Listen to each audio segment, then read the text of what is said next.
23 June কার্যক্রম নিষিদ্ধ আওয়ামী লীগের ৭৭তম প্রতিষ্ঠাবার্ষিকী। এ উপলক্ষে বিভিন্ন জায়গায় ঝটিকা মিছিল বের করতে পারে সংগঠনটি। আর এতে বাধা দিলে নিষিদ্ধ সংগঠনটির নেতাকর্মী সমর্থকেরা সংঘর্ষে জড়াতে পারে আইনশৃঙ্খলা বাহিনী, বিভিন্ন রাজনৈতিক দলের নেতাকর্মীদের সাথে। এমন আশঙ্কা করে সারা দেশে সতর্কতা জারি করেছিল পুলিশ সদর দফতর। ডিএমপি বলছে 23 জুন ঘিরে রাজধানীতে 18,000-এর বেশি পুলিশ সদস্য মোতায়েন থাকবে, যার মধ্যে বাহিনীর অপরাধ বিভাগের 8,000, ডিবি ও সিটিটিসি 2,000, ট্রাফিক পুলিশ 4,000 এবং অতিরিক্ত অপারেশন বিভাগ থেকে 4,500 সদস্য। ইউনিফর্ম পুলিশের পাশাপাশি আমাদের প্লেন ক্লোথে আমাদের ডিবি, সিটিটিসি তারা মাঠে আছে। সকলেই সম্মিলিতভাবে আমরা কাজ করতেছি। আগামীকালকে আমাদের বিজিবিও নিয়োগ থাকবে। আমাদের এপিবিএন অলরেডি মাঠে আছে।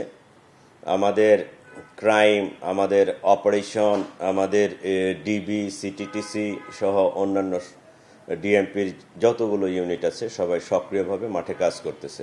বিজলি কেবলসের স্কিন কোটেড ইনসুলেশন আগুন প্রতিরোধী। বিজলি কেবলস, নিরাপদ আজীবন। এই পুলিশ সদস্যরা রাজধানীর 2 শতাধিক জায়গায় বসাবে বিশেষ চেকপোস্ট, চলবে পিকেটিং ও ব্লক রেইড। গোয়েন্দা নজরদারিতে থাকবে এসবি ও আইইডি। স্ট্যান্ড বাই থাকবে 15টি কুইক রেসপন্স টিম। পুরো ঢাকার নিরাপত্তা পর্যবেক্ষণ করা হবে 4টি কন্ট্রোল রুম থেকে। কোনো ধরনের শঙ্কা না থাকলেও সর্বোচ্চ সতর্ক অবস্থায় ডিএমপি। দুষ্কৃতিকারী যারা আগে এ ধরনের কর্মকাণ্ডের সাথে জড়িত ছিল বা যারা করতে পারে, যারা অর্গানাইজার, প্যাট্রোনাইজার, তাদের প্রতি আমাদের নজরদারি আছে।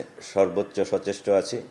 আশা করি কোনো ধরনের অপ্রীতিকর ঘটনা ঢাকা মহানগরীতে ঘটবে না। পুলিশের পাশাপাশি রাজধানীর 15 স্থানে মোতায়েন থাকবে 15 প্লাটুন বিজিবি। কাজ করবে র্যাবের বিশেষ টিম। তল্লাশি ও টহলের দায়িত্বে থাকবেন তারা।